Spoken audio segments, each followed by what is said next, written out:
Jadi kemarin banget itu ada, jadi nih, ini adalah wajahnya Mbak Upi terpampang jelas di Facebooknya Ko Faisal So. Jadi judulnya curhatan PMI Taiwan, dari gaji selalu dipotong sampai harus makan non halal. Oke, ini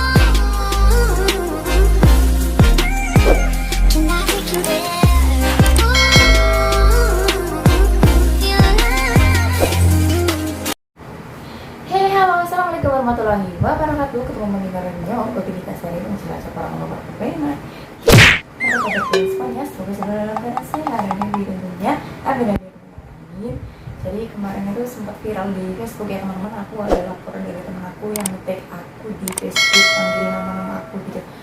Kok ini Bobby, kok ini Bobby, kok ini Bobby. Terus ada juga yang komentar di salah satu YouTube aku, katanya mereka melihat aku di berita online Indonesia ya. Jadi aku penasaran banget beritanya itu seperti apa. Dan kemarin aku juga udah melihat, ternyata salah satu video aku yang dulu banget ya, itu tentang cerita pengalaman aku pertama kali bekerja di Taiwan itu menjadi viral. Nah kebetulan kemarin yang memviralkan itu adalah Ko Faisal sendiri. Sebenarnya aku sih nggak apa-apa, karena biar untuk pengalaman juga bagi para calon TKW, biar nggak biar nggak salah pilih job, biar berani gitu ya, jangan bernasib sama seperti aku. Jadi seperti apa isi dari link yang dibagikan oleh Ko Faisal. Jadi sebenarnya linknya ya itu yang aku omongin itu, karena aku sharing tentang pengalaman aku. Tapi kalau misalkan kalian malas baca, aku bakalan screen recorder untuk kalian, nanti aku bakal edit di bagian video aku ya. Aku tak cek dulu ya. Jadi kemarin banget itu ada, bentar ya. Jadi nih, ini adalah wajahnya Mbak Upi terpampang jelas di Facebooknya Ko Faisal So. Jadi judulnya curhatan PMI Taiwan, dari gaji selalu dipotong sampai harus makan non halal. Oke, ini aku ngebahas tanggapan aku sendiri ya. Aku langsung dari aku. Ini aku langsung ngebahas masalah potong gaji.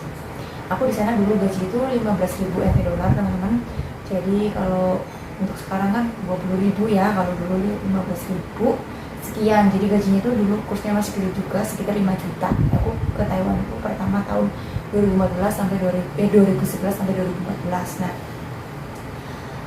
alih-alih kepengen kaya raya, tapi aku di Taiwan yang pertama kali itu malah mendapatkan sebuah musibah. Sebenarnya bukan disebut musibah ya, tapi disebut kurang beruntung, karena aku mendapat majikan yang bisa dibilang itu super duper galak ya. Banyak peraturan, terus dipekerjakan di luar job, dipekerjakan ngeberesin kontrakan ke rumah-rumah tetangga gitu ya, tanpa ada bayaran tambahan sepeser pun.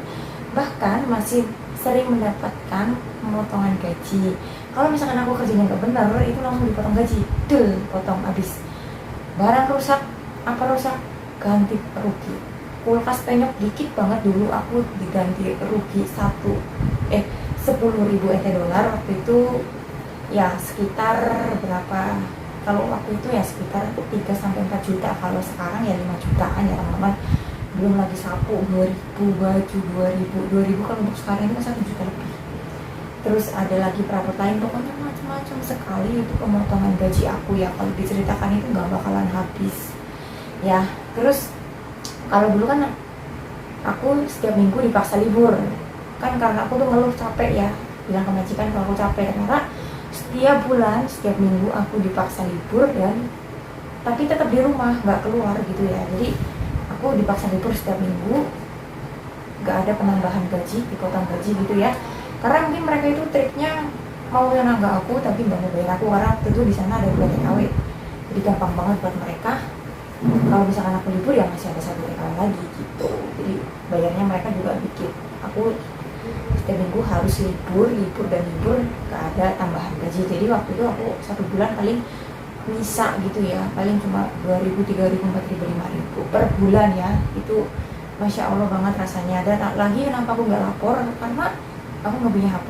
Itu pertama, nggak punya HP, nggak punya teman, nggak punya tetangga. Pokoknya aku waktu itu bener-bener polos pakai banget ya. Terus kenapa makan non halal ya? Karena aku di sana sama sekali nggak pernah pegang uang gaji teman-teman. Uang gaji aku ditahan sampai akhirnya pas penghitungan terakhir aku mau pulang ke Indonesia, kurang 1 hari aku baru dikasih uang itu. Ya jadi seperti itu. Nah ada berita online lagi yang di Google kemarin aku cek, di bagian Google ada lagi nih. Bentar ya, banyak sekali yang memberitakan aku, padahal itu adalah kasus-kasus yang udah sangat lama di hidup aku. Jadi ibaratnya udah menjadi pelajaran hidup yang sangat berharga di bagian hidupku. Jadi alhamdulillah sekarang sudah bisa menikmati hidup normal seperti yang lainnya. Tidak seperti dulu kan kayak yang Masya Allah, kayak mau telepon ke rumah susah, kirim uang susah, mau komunikasi ke siapapun juga susah. Sampai ibaratnya tuh aku gaptek banget ya, gak pegang HP apa-apa gitu, gak pegang. Orang aku dulu nonton YouTube aja itu aku dulu nggak bisa skip iklan. Kalau sekarang bisa skip iklan, bisa main YouTube juga, sumpah. Nih ada lagi di Google kisah pilu Upi Nitasari TKW di Taiwan sering dipukul. Nah ini aku pernah banget ya, kalau bahasa Cilacap itu dikeplak ya teman-teman, plak gitu ya, pakai tangannya majikan perempuan. Terus kalau majikan laki-laki itu suka mukul pakai rotan. Itu karena aku masih non kali ya, aku dari keterbatasan bahasa, cara kerja kan juga berbeda dengan Indonesia dan Taiwan. Nah itu aku di sana sering sekali kalau misalkan aku kerja nggak benar itu dikeplak, dipakai rotan apa segala macam, dihukum berdiri, terus disuruh didenda, pokoknya macam-macam banget ya. Ini aku bukan ngarang cerita, bahkan aku ada satu teman lagi yang menjadi korban kerja di sana. Sebenarnya bukan cuma satu teman, tapi banyak ya, dari orang Cilacap juga, Cilacap, Indramayu, Cirebon, Majalengka kalau nggak salah ya. Terus ada lagi orang mana kurang tahu, aku banyak sekali yang pindah-pindah kerja di sana. Cuma aku adalah TKW pertama yang kuat kerja 3 tahun di sana. Jadi kenapa sering dipukul aku nggak ngelawan, kayak ibaratnya tuh aku masih polos banget, aku nggak bisa ngelawan, nggak bisa apa sama sekali.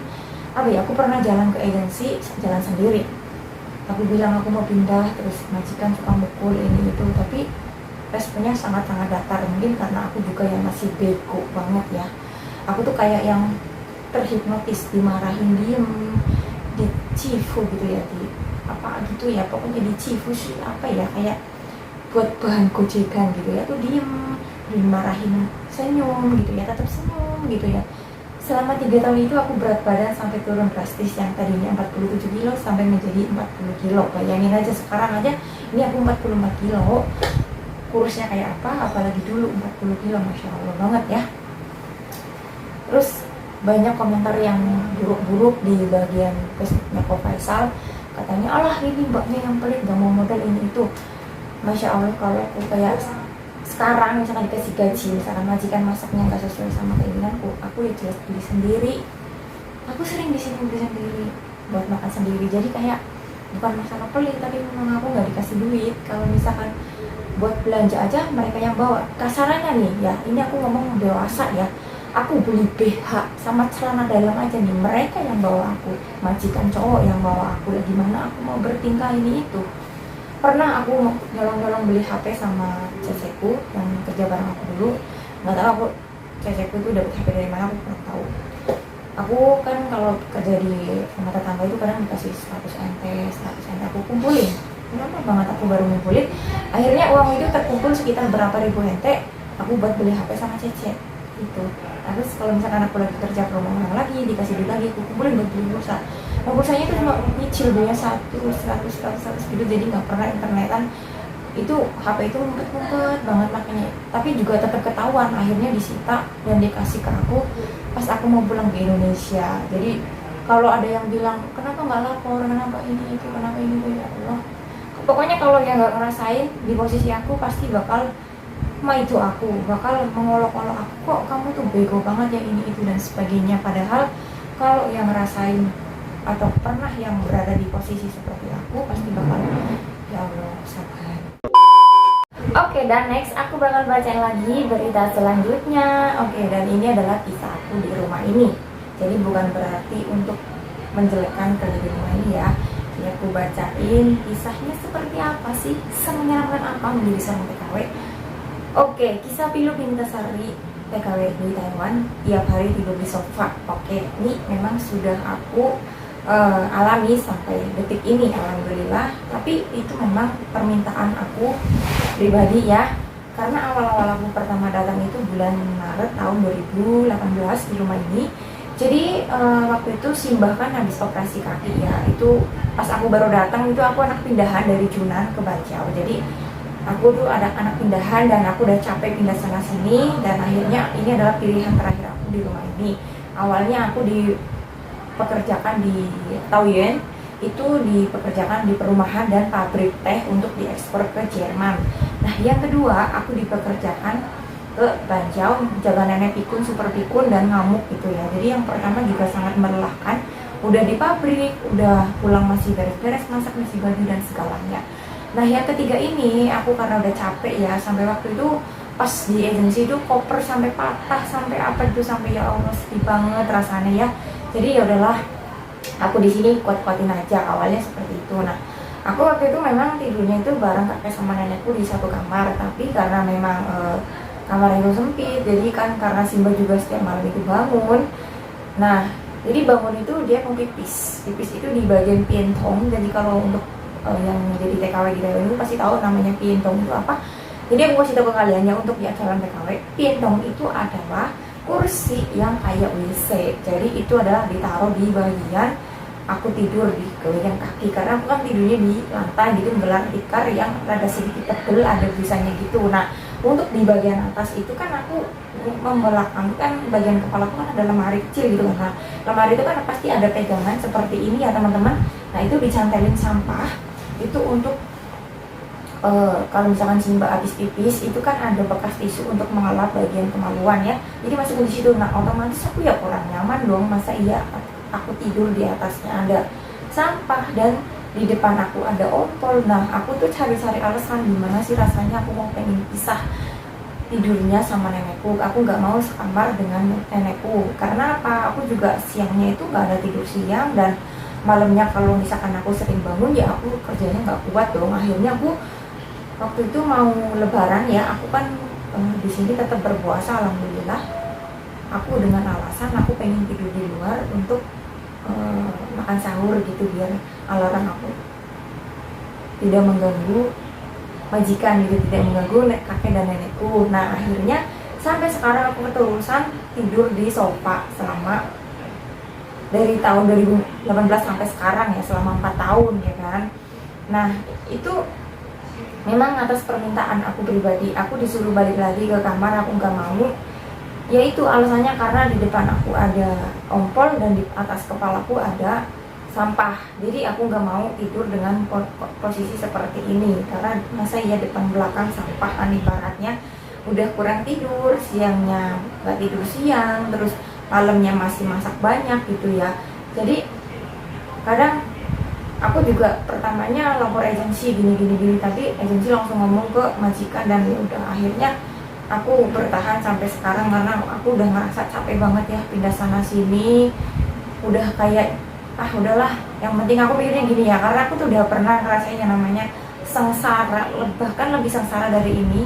Bahkan untuk telepon ke Indonesia pun aku tuh nggak bisa. Jadi aku dalam hati cuma ya Allah sabar, alhamdulillah sampai mau finish lagi ini teman-teman.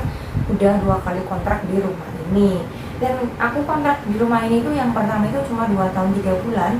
Kenapa? Karena TKW yang dulu kabur dan aku nerusin kontrak TKW yang dulu ya. Jadi kontrak pertama itu cuma 2 tahun 3 bulan, dan yang kedua ini 3 tahun. Jadi alhamdulillah ya, aku kerja di rumah ini meskipun kerjanya berat, si nenek kadang-kadang bawelnya setengah mati. Jadi kayak alhamdulillah, tapi alhamdulillahnya itu aku bisa ngumpulin uang, bisa punya rumah, bisa beli sawah gitu ya. Jadi perbedaannya itu sangat-sangat gratis dari pekerjaan yang pertama. Kalau untuk pekerjaan aku yang di Junan itu alhamdulillah tidak banyak cerita ya, karena di situ aku cuma bekerja dengan 2 orang saja. Jadi maksudnya aku dan pasienku. Jadi majikan itu cuma datangnya kalau malam. Jadi di sana alhamdulillah cukup baik dan cukup humble juga orangnya. Jadi kayak yang kekeluargaan sekali ya. Kalau di sini sebenarnya enak juga. Kalau misalkan majikan kemana-mana aku selalu diajak liburan. Pokoknya aku pernah juga keliling Taiwan, jadi dari Taipei turun sampai Bintang, Taitung, Kaohsiung, naik lagi sampai Taipei. Jadi alhamdulillah keliling Taiwan gratis itu selama 3 hari kalau nggak salah ya. Jadi kita nginep di hotel-hotel mewah. Ya bayangin aja kalau misalkan aku yang nginep bayarnya udah berapa kan. Aku yang nginep sendiri maksudnya bayarnya udah berapa. Tapi kalau mereka yang bayar kan kita tinggal numpang gratis tempat mewah. Ya itu alhamdulillahnya di situ. Tapi nggak enaknya ya tidurnya di tempat seperti ini. Tapi ya memang itu sudah pilihanku gitu ya. Alhamdulillah. Nah terus apa ya? Kalau aku nanti mungkin nggak tahu ya, karena nenekku ini sudah semakin pikun, sebenarnya bukan pikun banget ya, udah kayak semakin error gitu pikirannya, kayak sering nuduh nyolong endok, nyolong apa gitu sering. Kayak kemarin aja nuduh aku nyolong susunya si mbahku. Kan aku apa ya beli sendiri, aku juga punya struknya sendiri, aku kasih lihat ke nenekku aku ini beli sendiri.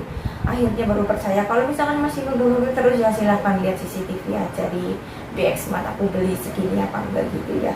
Karena di rumah ini nggak ada CCTV-nya itu hidup si mbahku itu ya guys ya. Jadi ya semua itu bisa diambil pelajarannya. Jadi untuk di majikan yang pertama yang super duper galak itu pelajarannya ya pinter bahasa Mandarin, pinter bekerja. Nah di majikan kedua di Yunan itu melatih kita untuk kejujuran, karena waktu itu gue cuma bekerjanya 1 orang dan gak ada siapapun yang ngawasin. Nah kalau yang sekarang latihannya sabar, ya itu yang pertama. Belajar masak, bersih-bersih ya sama lah, cuma ya alhamdulillah di sini gajinya selalu on time dan ada berita kenaikan gaji pun aku ikuti naikkan, alhamdulillahnya di situ teman-teman. Jadi seseram apa sih bekerja menjadi TKW Taiwan? Sebenarnya kalau dijalani dengan ikhlas ya gak menyenangkan. Memang kalau namanya orang baru pertama kali ya jelas perlu adaptasi. Kalau misalkan udah lama, udah tahu sifat-sifatnya ya nggak serem, biasa aja. Orang awalnya aku kerja di sini aja nggak betah, lama-lama ya dibetah-betahin aja, betah karena butuh lah. Bismillahirrahmanirrahim. Jadi kalau tanya-tanya terus ya, daripada tanya-tanya terus mendingan langsung aja daftar ke PT terbang, ngerasain sendiri kayak gimana. Karena kita nggak tahu nasib orang di luar negeri itu seperti apa, karena semuanya itu gak sama. Ada yang enak banget, ada yang kayak aku dulu, pokoknya ya macam-macam pengalaman bekerja menjadi seorang TKW di Taiwan. Gak semuanya menyeramkan, gak semuanya menyenangkan ya, pengennya yang sedang-sedang saja, yang penting gaji yang selalu on time ya teman-teman. Alhamdulillah ini aku menutup dulu video hari ini karena aku mau masak-masak ya. Mungkin nanti anak si mbakku mau pulang ya, jadi aku nanti mau nyiapin masak, nyiapin tenaga. Ini mau duduk-duduk dulu biar kuat. Oke teman-teman, terima kasih banyak untuk semuanya. Wassalamualaikum warahmatullahi wabarakatuh. See you next video, bye.